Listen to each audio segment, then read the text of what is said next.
Il s'agit de la construction d'un collège d'enseignement général, des logements pour les enseignants, un centre de loisirs pour les jeunes, un marché moderne et la construction d'un local pour le comité de vigilance de Guité. Le gouverneur de la province de Hadjalamis, Dr Hawa Othman Djamé, a souligné que ces infrastructures offrent une opportunité à la population d'être une société émergente. Permettez-moi, à ce stade de mon propos, d'adresser mon vif remerciement et toute notre gratitude au maréchal du Tchad, Idriss Déby Itno et son gouvernement pour la facilitation du financement et de la mise en œuvre de la fenêtre nationale de stabilisation dans la province de Hadjalamis. Nos remerciements vont par ailleurs à l'endroit du programme des Nations Unies pour le développement et des partenaires stratégiques pour le concours inestimable qu'il apporte à la mise en œuvre de cet important programme dont l'objectif au Tchad est de soutenir le rétablissement de la sécurité des populations, la réhabilitation et ou la construction des infrastructures socio-économiques et l'augmentation des moyens de subsistance pour les ménages en vue de créer une confiance totale entre l'État, ses administrés et son environnement. Quant à Stephen Killock, représentant du PNUD, Programme des Nations Unies pour le développement, l'objectif du projet vise à apporter une réponse concertée dans les provinces autour du bassin du lac Tchad. Le choix de Guité comme l'une des zones de mise en œuvre de ce projet n'est pas le fruit du hasard. C'est avant tout un choix des autorités locales prenant en compte les critères de stabilisation, à savoir des zones affectées par Boko Haram et des zones ayant de fortes potentialités de relèvement.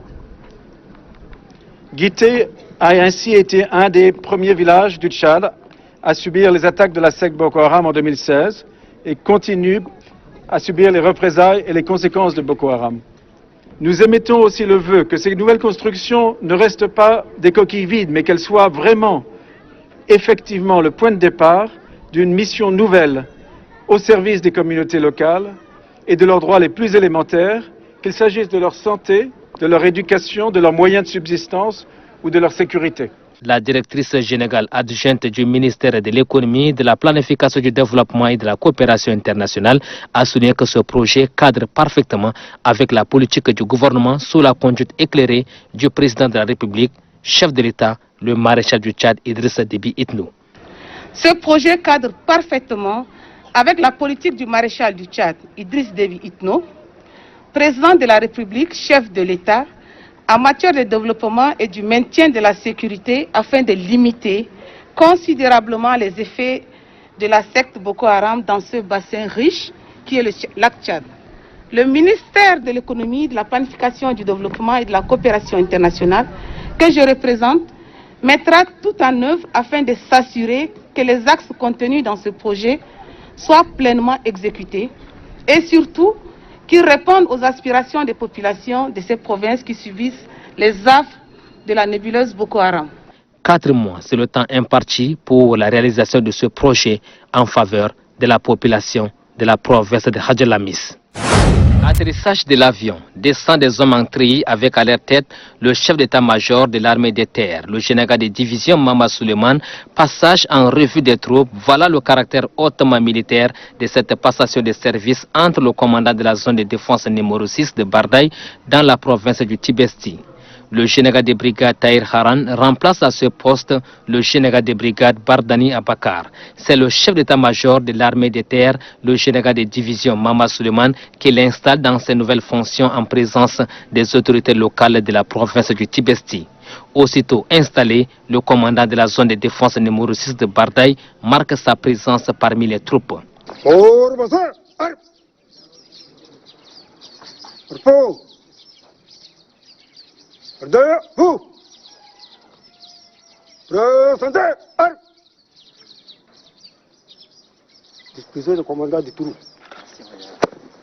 C'est ainsi que le chef d'état-major de l'armée des terres, le général de division Mamad Suleiman, invite les hommes en treillis de reconnaître désormais comme chef le général de brigade Tahir Haran.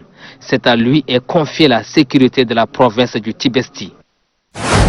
Composé de représentants de la province de l'Enedi-Est au Bureau politique national et au Conseil national du salut, la mission restreinte des ressortissants de la province de l'Enedi-Est a tenu à rencontrer les différentes couches socio-professionnelles de la ville d'Amjaras.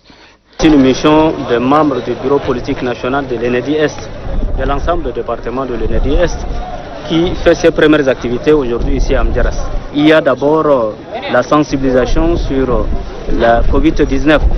Est-ce qu'il est normal que nous échangeons avec les militants? On avait remis les masques, nous sommes aussi masqués et nous venons de laver les mains. Et ça, c'est quelque chose qu'on doit apprendre à faire dans nos habitudes de tous les jours. Le secrétaire général de la province de l'Enedi-Est, Ali Mohamed Choua, a, au nom des populations de sa circonscription administrative, salue cette initiative qui, selon lui, traduit le fort élan de solidarité des cadres politiques de la province de l'Enedi-Est. Il martèle que cette action aura sans nul doute un impact positif dans le cadre des efforts des autorités locales tendant à faire échec à la propagation de la maladie à Covid-19. Outre la remise d'une quantité importante de masques grand public, de kits sanitaires, de matériels et fournitures scolaires, la mission a tenu à sensibiliser largement le public sur la nécessité du respect de mesures barrières.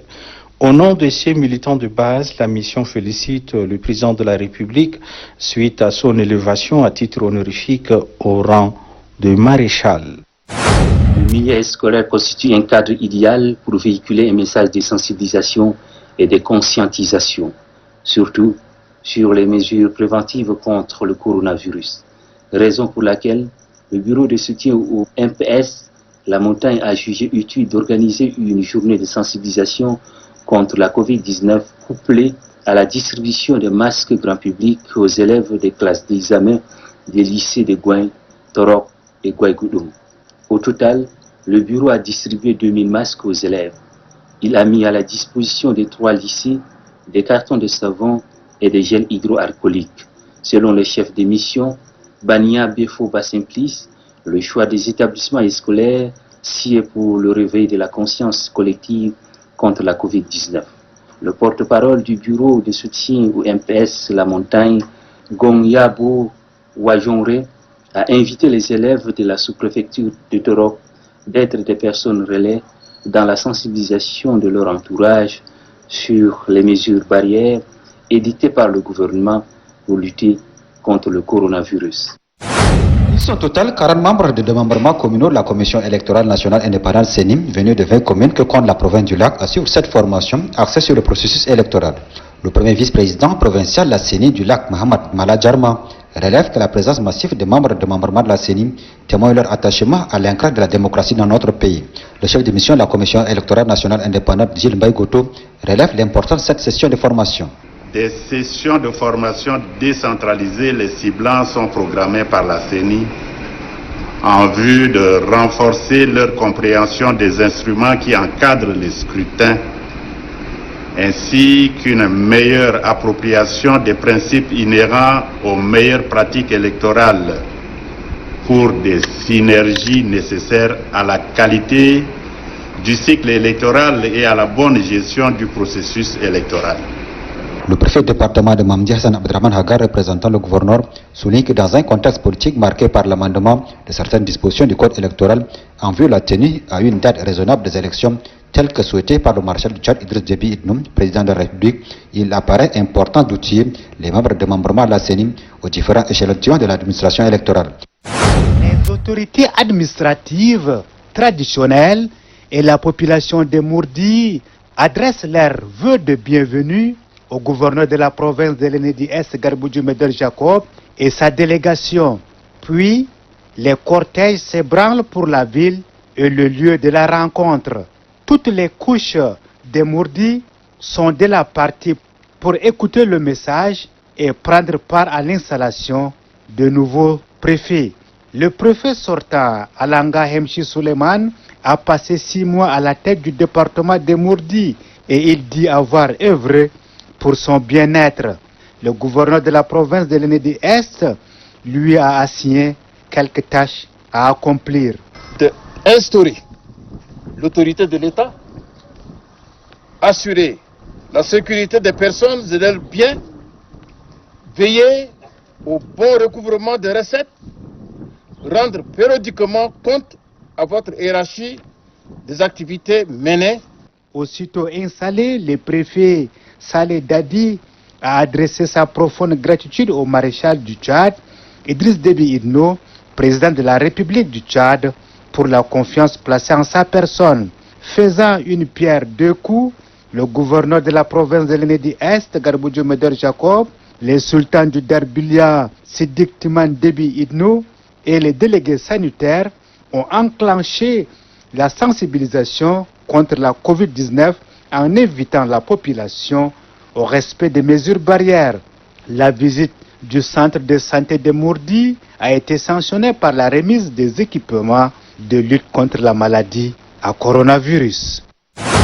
Suite au constat fait dernièrement par le ministre de la Défense nationale, de la Sécurité publique, des anciens combattants et victimes de guerre, le général Mohamed Abali Salah, sur le non-respect des mesures barrières dans le lieu de culte, que l'association de jeunes pour le développement de la province du Ouaddaï a initié cette campagne de distribution de masques dans le lieu de culte. C'est pour contrecarrer la propagation du Covid-19.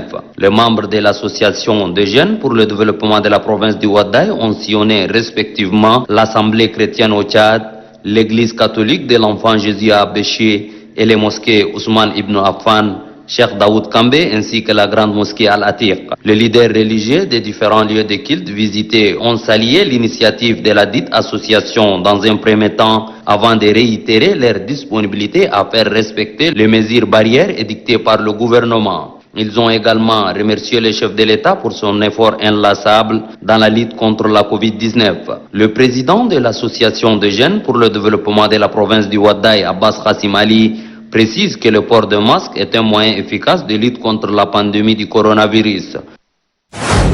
À l'instar des autres couches socio-professionnelles, les membres du réseau pour la paix et le développement mènent une campagne de sensibilisation contre la maladie à coronavirus. Ils ont distribué des masques de protection aux habitants de Ligna, localité située à 25 km de N'Djamena. Les membres du dit réseau ont mis un accent particulier sur le respect des gestes barrières. Le réseau Al-Mouna pour la paix et le développement veut apporter sa modeste contribution sur les gestes barrières qui sont édictés par le gouvernement pour protéger la population contre le coronavirus. Nous sommes là pour juste sensibiliser les mesures barrières, ce qui concerne le lavage régulier des mains, la distanciation et autres. Le chef de canton El-Fas de Ligna, Mohamed Abba Ali Moussa, a salué l'initiative. Il promet d'accompagner ces jeunes dans cette lutte contre la maladie. Les membres du réseau Al-Mouna pour la paix et le développement entendent poursuivre cette campagne de sensibilisation contre la pandémie de Covid-19 dans d'autres localités du pays.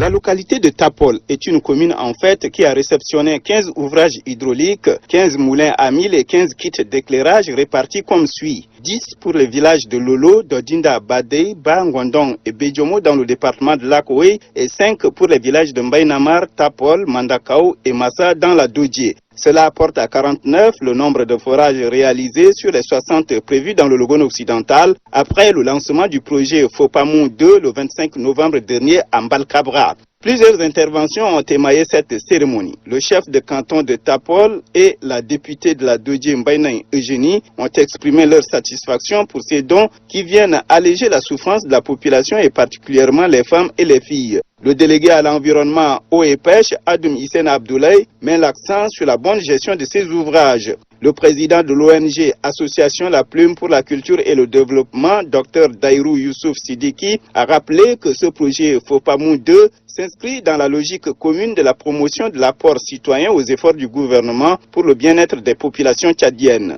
Le représentant de la Fondation Grand Cœur, par ailleurs directeur général adjoint de la Coton Tchad SN, Koudou Choukou Tidjani, justifie l'action de la Fondation Grand Cœur en faveur des populations tchadiennes. Cette action conjointe de la Fondation Grand Cœur et l'APCD illustre à juste titre l'engagement indéfectible de la Fondation Grand Cœur d'accompagner activement la politique et l'action gouvernementale pour le bien-être social et sanitaire de tous les Tchadiens et Tchadiennes.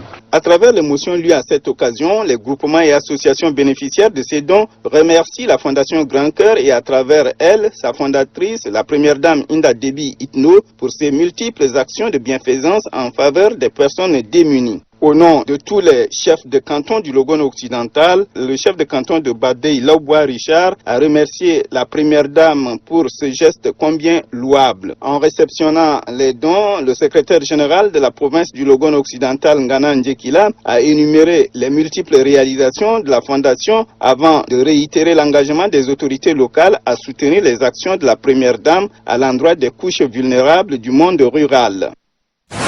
Elles ont bradé le sable mouvant pour se rendre dans les différentes localités de la province du Kanem afin de porter le message de la lutte contre le coronavirus à la population. Aux autorités traditionnelles et coutumières, ce mal dominant a pour antidote les gestes barrières tels que le port de masque, le dispositif de lave-mains et la prescription administrative. L'association des filles et des femmes du Kanem qui sont arrivées, ils ont distribué les cache-liés, les savons, aux femmes pour mettre barrière à cette pandémie.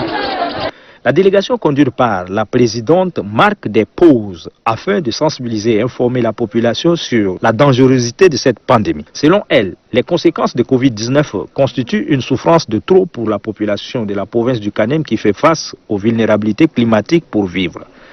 Notre région fait partie des régions les plus touchées du pays.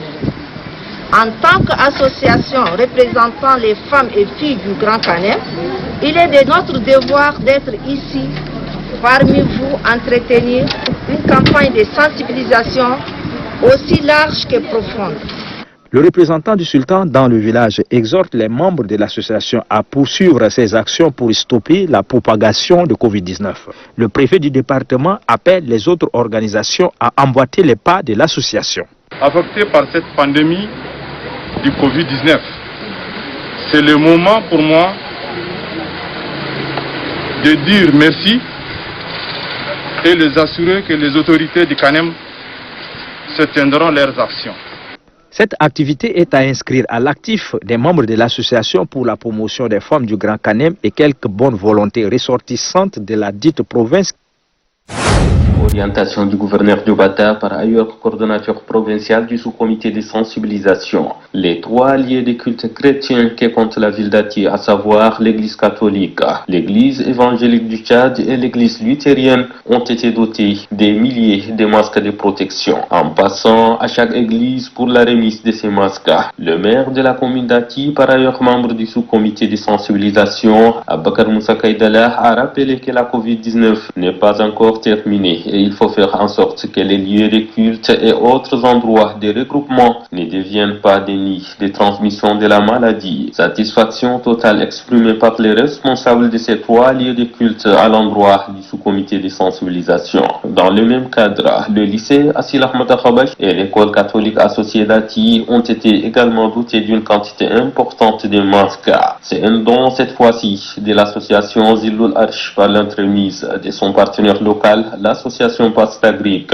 En classe et dans la cour de récréation, les élèves se conforment toujours au port obligatoire des masques.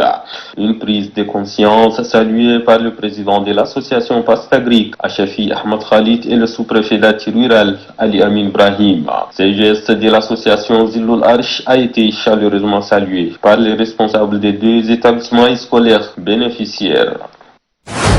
Un kit composé des dispositifs de lavage de mains, des masques, des savons, de l'eau de javel, remis à l'inspection départementale de l'éducation nationale et de la promotion civique de Mangal. Mamata Choroma, inspecteur départemental de l'éducation nationale et de la promotion civique de Mangalmé, a énuméré les difficultés que rencontre le système éducatif dans sa localité.